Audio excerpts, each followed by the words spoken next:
আমাকে যে মানুষটি বিয়ে করল তার আগের স্ত্রীর একটা ছেলে সন্তান আছে। তার স্ত্রী মারা গেছে। এখন তার ছেলেটিকে দেখাশোনা করার জন্য আমাকে বিয়ে করেছে। ছেলেটার নাম রাজু। বয়স ১২ বছর হবে। আমিও জেনেই বিয়ে করেছিলাম। আমার স্বামী আমায় বিয়ে করেছিল তার কারণ তার ছেলে রাজুকে দেখাশোনা করার জন্য। কিন্তু রাজু ছেলেটি আমার দিকে খারাপ দৃষ্টিতে চেয়ে থাকত। আমি বুঝতে পারতাম সে আমার কাছে কি চায়। একদিন স্বামী একটা কাজে শহরে চলে গেলেন, আর এর মধ্যে বাড়িতে কেউ ছিল না। রাতে রাজু বলল, মা, আমি আমার রুমে একা ঘুমাতে পারবো না। অথচ তার বাবা বাড়িতে থাকতে সে তার নিজের রুমে ঘুমাতো। আমার রুমে ঘুমানোর জন্য আমার প্রতি রাতে বলতো। আমার আসল মা বেঁচে থাকলে আমাকে না করতে পারতো না, তুমি মুখে মুখে না করে দিলে। এসব বলে কান্না করতে লাগলো। আমি বলেছিলাম, এখন তুমি বড় হয়েছ, তোমার আলাদা রুমে ঘুমাতে যাওয়া উচিত। রাজু মাঝে মাঝে আবদার করত আমি যেন তাকে গোসল করিয়ে দেই। একদিন তার কান্না দেখে এবং কেন আমার রুমে ঘুমাতে চায় এই বিষয়টা জানার জন্য আমি বললাম, ঠিক আছে, তুমি আজ আমার রুমে থাকবে। রাত যখন ৩টে বাজে তখন রাজু আমার সাথে যা করেছিল তা শুনলে তোমাদের চোখ কাপালে উঠে যাবে। তাহলে আসল ঘটনাটা বলি, তার আগে আপনারা যারা আমাদের এই ছোট্ট চ্যানেলটির নতুন দর্শক, তারা চ্যানেলটি সাবস্ক্রাইব করে আমাদের সাথে থাকবেন। আজ আমার বিয়ে হয়েছে। বাকি সব নতুন বন্ধুর মতো আমিও আমার বাসর ঘরে বসে আছি। কিন্তু আজ আমার মনে নেই কোনো সংকোচ নেই, কোনো স্বপ্ন আর নেই নতুন সংসার সাজানোর ইচ্ছা। কারণ আজ প্রথমবার নয় যে আমি এভাবে নতুন বউ সেজে বসে আছি। এর আগেও ছিল এরকম একটি রাত যে কারো জন্য এভাবেই বসেছিলাম। আজ হয়তো সবই একই রকম, শুধু মানুষটি বদলে গেছে। হঠাৎ দরজা থেকে কারো আসার আওয়াজ শুনলাম। সে আর কেউ নয়, আমার নতুন স্বামী শাহজাহান। আমি উঠে সালাম করলাম। শাহজাহান বলল, সালাম করা লাগবে না, বরং আপনি বিছানায় শুয়ে পড়ুন। আমিও সোফায় শুয়ে পড়ি। সালমা বলল, না না, আপনি বিছানায় ঘুমান, আমি সোফায় থাকতে পারবো। শাহজাহান বলল, দেখুন, আমরা দুজনের কেউই এ বিয়ে মানি না। দুজনেরই আলাদা আলাদা কারণ আছে বিয়ে করার, কিন্তু আমরা একজন অন্যজনের সম্মান তো করি। আর আমি এরকম ব্যক্তি না জেনে আমি বিছানায় ঘুমাবে আর কোনো মেয়েকে এভাবে সোফায় কষ্ট করে ঘুমাতে দেবে। আপনি আমার স্ত্রী, তাই আপনার খেয়াল রাখা আমার দায়িত্ব। আর আপনি যদি আমার এতটুকু সম্মান করেন তবে বিছানায় ঘুমিয়ে পড়ুন। আমিও মাথা নেড়ে সম্মতি দিলাম আর বিছানায় শুয়ে পড়লাম। এবার বলি আমাদের বিয়েটা কিভাবে হলো। মিস্টার শাহজাহান চৌধুরী শহরের অনেক বড় একজন ব্যবসায়ী।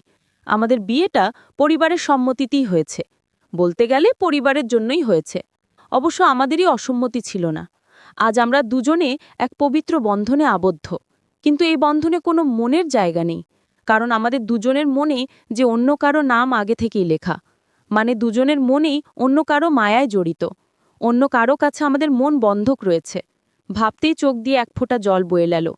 বিয়েটা দুজনেই করেছি, কিন্তু এই বিয়েতে কোনো ভালোবাসা নেই, শুধু রয়েছে দায়িত্ব। তা নিয়ে আমাদের বিয়ের আগেই চুক্তি হয়েছিল। উনি আমার দায়িত্ব নেবে, আর আমি উনার পরিবারের আর উনার ছেলে রাজুর, উনার মলিয়াপুর ছেলে। মলিয়াপুকে তাই তো ভাবছেন? শাহজাহানের প্রথম স্ত্রী। তিনি এখন আর এই পৃথিবীতে নেই। ৩ বছর আগে ইহকাল থেকে পরকালে প্রস্থান করেছে। বিয়ের আগে তার ছবি দেখে জানতে পারলাম সে আর আমি একই ভার্সিটিতে ছিলাম। শাহজাহানও তার আমার সিনিয়র ছিল। শাহজাহানের সাথে কখনো দেখা না হলেও মলিয়াপুর সাথে প্রায়ই দেখা হতো। সরি, দেখা বললে ভুল হবে। ঝগড়া হতো বলে উনি আমাকে তেমন একটা দেখতে পারতেন না। এর কারণও আছে। আমি অনেক দুষ্টু প্রকৃতির ছিলাম, আর উনার সব টাইটেল নাকি চুরি করেছিলাম, তা উনি শুধু ভাবতেন অবশ্য। আজও হয়তো থাকলে আমার সঙ্গে ঝগড়া করতেন, ওনার স্বামীকে চুরি করেছি বলে অপবাদও দিতেন। কিন্তু ওনার স্বামীর উপর তো আমার কোনো অধিকারই নেই, কারণ আমি ওনাকে নিজের স্বামী মানতে পারিনি। বিয়েটা করেছি শুধু পরিবারের জন্য। রাজু এখন ১১ বছরের ছেলে, ক্লাস 5-এ পড়ে। দেখতে একদম তার বাবার মতো। যেমন সুন্দর তেমন মায়াবী দেখতে। বিশেষ করে তার চোখ দুটি শাহজাহানের মতো একদম। শুনেছি শাহজাহানের চোখে নাকি অনেক মায়া, কিন্তু কখনো তাকাইনি, কারণ এখন আর কারো মায়া পড়তে চাই না। একবার পড়ে অনেক কেঁদেছি। আর কাঁদার ইচ্ছা নেই, আর না কষ্ট সহ্য করার ক্ষমতা আছে। সব বাদ দিয়ে এখন ঘুমিয়ে পড়ি। ঘুম থেকে উঠলাম, সকালের আলো যখন চোখে এসে পড়ল, উঠে দেখি শাহজাহান এখনও ঘুমোচ্ছে। কিন্তু জানালা থেকে আসা আলো তার ঘুমে ব্যাঘাত দিচ্ছে, তাই পর্দা বন্ধ করে দিয়ে আসলাম। এসে রেডি হয়ে বাইরে চলে আসলাম। এসে দেখি আমার শাশুড়ি মা আর ভাবি আগে থেকে উঠেছে। আরে বৌমা, তুমি এত সকালে কেন? আমি বললাম, আসলে মা ঘুম ভেঙে গিয়েছিল। তাই ভাবি, তা ঠিক আছে, কিন্তু আমাদের নতুন বৌমা কোনো সাজেলা না কোনো গয়না, যাও পরে আসো। ভাবি আসলে আমার সাজা পছন্দ না। ভাবি বলল, জানি, তাই তো গতকাল নিজের বিয়েতেও সজনি। মা বলল, বিয়েটা কি তেমনভাবে হয়েছে নাকি তোর জন্য কিছু করতে পারলাম না?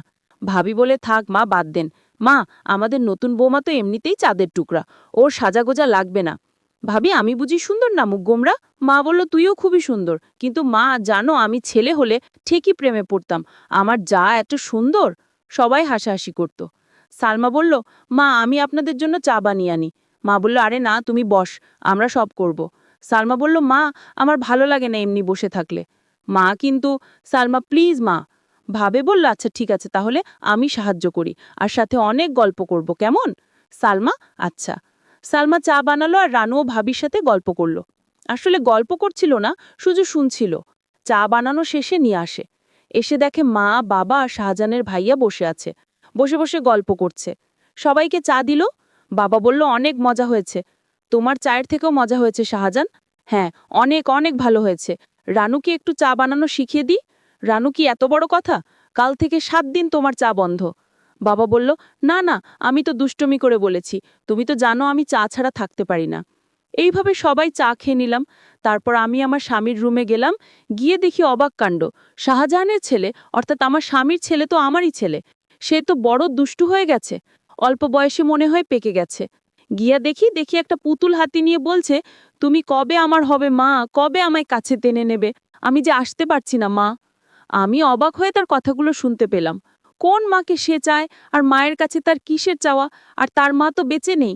তাহলে আমাকে নিয়ে কিছু বলছে নাকি? এত ছোট্ট ছেলে বয়সে পেকে গেছে। কি বলছে কিছুই বুঝতে পারছি না। কিছুদিন পর আমার স্বামী ব্যবসার কাজে বাইরে গেলে কিছুদিনের জন্য রাজু ছেলেটি আমার দিকে সবসময় একটা অদ্ভুত দৃষ্টিতে তাকিয়ে থাকে। মনে হয় তার চোখের ভিতর হাজারো পিপাসা।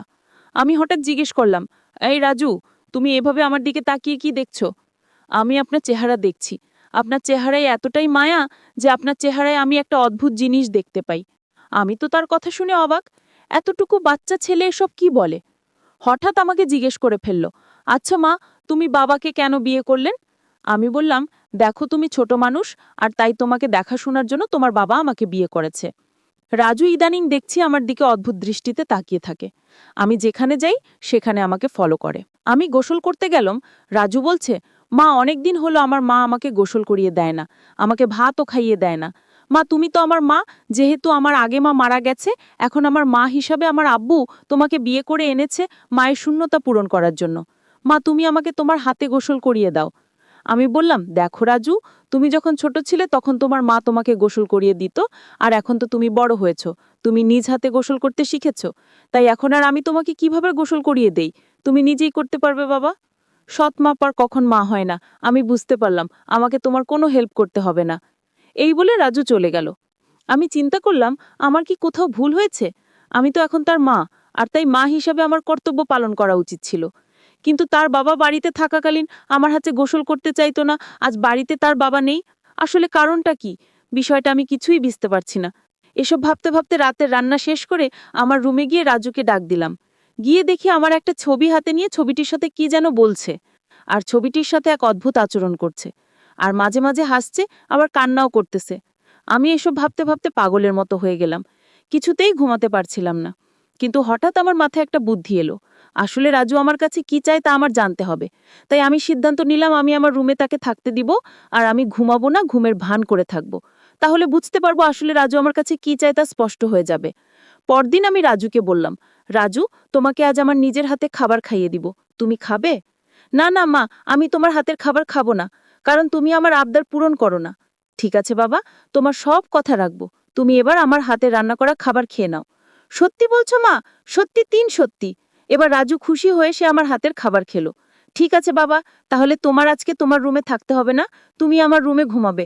কারণ আমি এখন বুঝতে পারছি বড় রুমে থাকতে তোমার ভয় লাগে, তাই না? তাহলে তুমি আমার কষ্ট বুঝতে পেরেছো? তারপর রাজুর বাবার ফোন আসলো। সে ফোনে জানিয়ে দিল, আমার আসতে আরও 15 দিন দেরি হবে, তুমি ছেলের প্রতি খেয়াল রেখো। আমি মনে মনে একটু খুশি হলাম, কারণ যদি আমার স্বামী এসে পড়তো তাহলে রাজু আমার কাছে কি চায় তা হাতে নাতে ধরতে পারতাম না। ভালোই হলো। তারপর রাতের খাবার খেয়ে রাজুকে ডাক দিলাম, রাজু, তুমি আমার রুমে আসো। আজ তুমি আমার রুমে ঘুমাবে।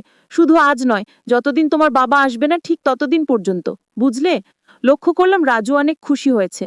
তারপর রাতে ডিনার করে আমি ঘুমের ভান করে শুয়ে রইলাম। এদিকে রাজুও শুয়ে পড়ল। রাত যখন 3টে বাজে তখন দেখি রাজু ধীরে ধীরে বিছানা থেকে উঠে পড়ল। তারপর রাজু ভালো করে আমাকে দেখলো আমি ঘুমিয়েছি কিনা। তারপর ধীরে ধীরে আমার কাপড়ের আঁচলটা বের করলো, কারণ কাপড়ের আঁচলে আমার ঘরের আলমারির চাবি ছিল। আর তাই সে ধীরে ধীরে চাবিটা আঁচল থেকে তার হাতে নিয়ে নিল। তারপর আলমারিতে থাকা তার মায়ের স্বর্ণের গহনা ছিল, আর আলমারিটা খুলে সকল স্বর্ণ অলংকার সে একটা শপিং ব্যাগে নিয়ে নিল। ব্যাগ তার রুমে নিয়ে রেখে আসলো। তারপর চাবিটা আঁচলে বেঁধে রেখে দিল। তারপর ঘুমিয়ে পড়ল। আমি ঘুম থেকে জেগে উঠি। এটা কি করলো? এতটুকু একটা ছেলের সাহস দেখে আমি অবাক হচ্ছি। সেসব স্বর্ণ অলংকার চুরি করলো, আর এই বয়সে তার এত স্বর্ণ বা টাকা দরকার কেন? আমি তাকে কিচ্ছু বলিনি। সকালে উঠে রাজু বলল, মা, তাড়াতাড়ি খাবার দাও, আজ একটু জলদি স্কুলে যেতে হবে। ঠিক আছে, আমি নাস্তা দিচ্ছি, খেয়ে স্কুলে যাও। সে তাড়াহুড়া করে খাবার খেয়ে ব্যাগটি নিয়ে ঘর থেকে বের হতেই আমিও তার পিছু নিলাম। তারপর দেখলাম একটা স্বর্ণের